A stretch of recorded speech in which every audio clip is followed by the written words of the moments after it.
আরে হঠাৎ করে ম্যাডাম কল করলো কেন? আচ্ছা, রিসিভ করে দেখি কি বলে। সালাম আলাইকুম ম্যাম। ওয়ালাইকুম আসসালাম। কি ব্যাপার রাজু, তুমি 2 দিন ধরে প্রাইভেট পড়তে আসো না কেন? ম্যাম আমি তো আর প্রাইভেটে যাবো না। যাবে না মানে? ম্যাম আপনি জানি কেমন কেমন করেন। আমি কেমন কেমন করি মানে কি বলতে চাও তুমি? আপনি জানি কেমন করে তাকান আমার দিকে। আমি কেমন করে তাকাই এই কারণে তুমি প্রাইভেট পড়তে আসবে না? না, আমার তো সব ভালো লাগে না। আচ্ছা রাজু শোনো, পড়ালেখা এভাবে বাদ দিতে নেই, বুঝতে পারছো? আর যদি পড়াশোনা তুমি না করো তাহলে বড় হবে কিভাবে? আর বড় হয়ে চাকরি করবা, সুন্দরভাবে পড়াশোনা করো, পড়াটা বাদ দিও না। কালকে থেকে কিন্তু কোচিংয়ে পড়তে আসবা। আচ্ছা ম্যাম, কোচিংয়ে পড়তে আসবো, কিন্তু কিছু কথা আছে আমার। কি এমন কথা আছে বলো তো শুনি আমি। আচ্ছা, কোচিংয়ে গেলে আপনি আমার গায়ে হাত দেন, তারপরে আমার দিকে সবসময় তাকায় থাকেন, এসব কি কারণে করেন? রাজু, আমি তোমার টিচার, তোমার সাথে আমি কথা বলতেই পারি, তোমার দিকে আমি তাকাইতেই পারি, তোমার হাতে হাত রাখতেই পারি, এনে অবাক হওয়ার কি আছে? আর এটা কেমন ধরনের প্রশ্ন করতেছো তুমি? ম্যাম আমি কিন্তু ক্লাস 8-এ পড়ি। কোনটা টিচার হিসেবে হাত দেন আর কোনটা কোন মাইন্ডে হাত দেন আমি সবই বুঝতে পারি, কিন্তু আমি কিছু বলি না। আচ্ছা রাজু, তোমার আমি একটা কথা বলি, তুমি যে প্রাইভেটে পড়তে আসো আরও তো 3-4টা ম্যাডাম তোমাকে পড়ায় আমি বাদে। অঙ্ক ম্যাডাম, ইংরেজি ম্যাডাম, আরবি ম্যাডাম, আরও তো 3টা ম্যাডাম আছে নাকি? আমাকে নিয়ে 4জন। আচ্ছা তুমি আমার একটা সত্যি কথা বলো তো, তোমার যে আরও 3টা ম্যাম আছে তাদের চেয়ে কি দেখতে শুনতে আমি ভালো না? জি ম্যাম, আপনি তো সবার থেকে অনেক সুন্দর। তাহলে আমার দিকে কি ওদের চেয়ে কোনো কিছু কমতি আছে? না, কমতি তো নেই, আপনার কাছে আরো বেশি আছে। তাহলে তুমি আমারে এমন করে কথা বলতেছো কেন?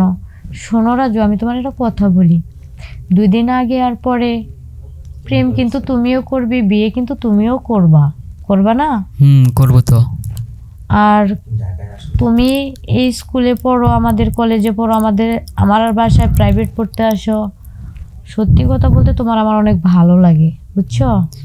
আমি তোমার এই সত্যি কথাটা বলে দিলাম। আরও যে আমার কাছে যে ছাত্রগুলা পড়ে তাদের চেয়ে তুমি একটু অন্যরকম, কথাবার্তা কম বলো, মানে অনেক ভদ্র, পড়ার দিক দিয়ে ভালো, এর জন্য আমার তোমাকে অনেক ভালো লাগে। ম্যাডাম এটা আপনি কিভাবে বললেন? আমি আপনার ছাত্র, আপনি আমার ম্যাম, এই সম্পর্ক কিভাবে সম্ভব আপনি বলেন আমাকে। শোনো, আমি তোমার ম্যাম ঠিক আছে, তুমি আমার ছাত্র তাও ঠিক আছে, কিন্তু ভালোবাসা এমন একটা জিনিস, সেটা ছোট বড় গরিব শিক্ষক বা অশিক্ষক এগুলো দিয়ে আসে না। কার প্রতি কে কখন প্রেমে পড়ে এটা কেউ বলতে পারে না। আর তুমি তো জানো যে আমার হাজবেন্ড আজ 15 বছর ধরে প্রবাসী, আমাকে বিয়ে করার 3 দিন পরে সে প্রবাস চলে গেছে, আমার সাথে যোগাযোগ নাই। আমার টাকা পয়সা বাড়ি গাড়ি কোনো দিক দিয়ে কোনো কিছু কমতি নাই, জাস্ট একটা সন্তানের আশা করলাম, তাও সে দিতে পারলো না। তো চেহারা রূপ যৌবন সব কিছুই তো আমার ঠিক আছে, তাহলে তুমি আমার সাথে এমন এড করো কেন, ইগনোর করো কেন আমারে? আচ্ছা ম্যাম, এখন আপনি বলেন আমি আপনার জন্য কি করতে পারি, কি করলে আপনি খুশি হবেন? তোমাকে আমার ভালো লাগে, তুমি আমার কাছে প্রতিদিন প্রাইভেট পড়তে আসবে, আমি এটাই জানি, আর কিছু চাই না। হ্যাঁ, প্রাইভেট পড়তে যাব, কিন্তু প্রাইভেট পড়তে গেলে পরে কি করবেন? প্রতিদিন যেভাবে তোমাকে পড়াই ওইভাবে পড়াবো। আপনি না বলছেন আপনি আমাকে ভালোবাসেন বা আমাকে ভালো লাগে? হ্যাঁ ভালো লাগে, কিন্তু আমি যদি তোমার গায়ে হাত দেই বা তোমার দিক তাকিয়ে থাকি তাহলে তুমি পড়াশোনা করবে না, আবার যদি চলে যাও। না ম্যাম, আসলে সত্যি কথা বলতে কি, আমারও আপনাকে অনেক পছন্দ। আপনি যখন গায়ে হাত দেন আমার মানে ফিলিংসটা আপনাকে কিভাবে বুঝিয়ে বলবো? মানে আমি যখন তোমার গায়ে হাত দেই তখন তোমার ভালো লাগে, আমার প্রতি তোমার অনুভূতিটা বাড়ে। তাহলে যেহেতু আমার প্রতি তোমার অনুভূতিটা বাড়ে, তাহলে তুমি প্রাইভেট আসা বাদ দিলা কেন? আর আমি ফোন দেওয়া মাত্র আমার এইভাবে কথা বললা কেন সেটা আগে বলো। ম্যাম সত্যি কথা বলতে কি আমি আপনার মুখ থেকে সত্যি কথাটা বার করার জন্য আমি প্রাইভেটে যাই না বা ফোন ধরার পরে এভাবে কথা বলছি। এখন কি করতে পারি বলেন, আমার তো মানে মন চায় আর কি। তাই আচ্ছা শোনো, আমি তোমার একটা কথা বলি, চলো না আমরা বিয়ে করে ফেলি।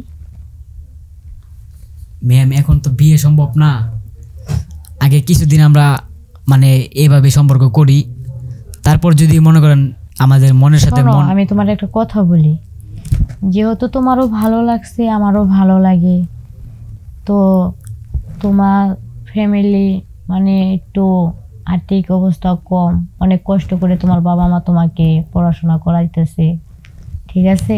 তুমি যদি আমাকে বিয়ে করো তাহলে আজকে বিয়ে করার পর থেকে আমি তোমার ফ্যামিলি তোমাকে লেখাপড়া করতে দেব, কখনো না করবো না যে লেখাপড়া করো না। বিয়ের পরেও তো অনেকে লেখাপড়া করে, আর তোমার বাবা মা যে কষ্টে থাকে এই সব কষ্ট আমি দূর করে দিব। মানে এটা আবার ভাইবো না যে আমার হাজবেন্ডে টাকা দেয় সেগুলা, অথচ তোমার ভাইয়ের সাথে আমার কোনো যোগাযোগ নাই। আর আমার ব্যাংকে যতগুলা টাকা আছে আমার সব এগুলা আমি টিউশনি করি, কলেজে পড়াই, আমার একটা বেতন আছে সেটা তোমরা ভালো করেই জানো। তো আমার ওই বেতনের টাকাটা আমি কিছু কিছু করে আমি অনেক টাকা জমাইছি, আমি সব কিছু তোমার সুন্দরভাবে গুছিয়ে দেব। আচ্ছা ম্যাম আপনার সব কথা তো ঠিক আছে, আমি তো আপনাকে বিয়ে করতে চাই, কিন্তু আমার ফ্যামিলি কি আপনাকে মেনে নেবে? কেন তোমার ফ্যামিলি আমাকে মেনে নেবে না কেন? কারণ আপনি আমার থেকে অনেক বড়, আমার ম্যাম, আর আপনার হাজবেন্ড শোনো, আছে। বড় ছোট সেটা কোনো বিষয় না, সুখ শান্তিটা হচ্ছে আসল। আর আমি এতটা বোকা না যে তোমার ফ্যামিলির সাথে কথা না বলে আমি তোমার সাথে সরাসরি বিয়ের কথা বলতেছি। তে তোমার বাবা মার সাথে আমার ফুপুকে দিয়ে কথা বলাইছি, আমার ফুপু যে কথা বলেছে তারা রাজি হয়েছে, এর জন্য আমি আজকে তোমারে ফোন দিছি। এখন তুমি যদি চাও তাহলে আমরা বিয়ে করবো, আর যদি তুমি না চাও তাহলে আমি জোর করব না, টিউশনি সব কিছু বাদ দিয়ে আমি বাইরে চলে যাব। না না ম্যাম, কেন চাও না? আমি তো আপনাকে চাই বিয়ে করতে, আমার ফ্যামিলি যেহেতু রাজি তাহলে এই জায়গায় তো আমার আর কিছু বলার নাই। আর যেহেতু আমি আপনাকে পছন্দ করি, আপনি আমাকে পছন্দ করেন, তো বিয়ে পর্যন্ত যাওয়া যায় আর কি। কবে করবা কম? আপনি যদি বলেন এখনই, যদি বলেন কালকেই। আচ্ছা ঠিক আছে, আমি অনেক রাত হয়ে গেছে তো তোমাকে ডিস্টার্ব করলাম, তো তুমি কালকে সকালে আমাদের বাসায় চলে এসো তোমার বাবা মাকে নিয়ে। তাহলে এখন রাইখা দেই, ভালো থেকো।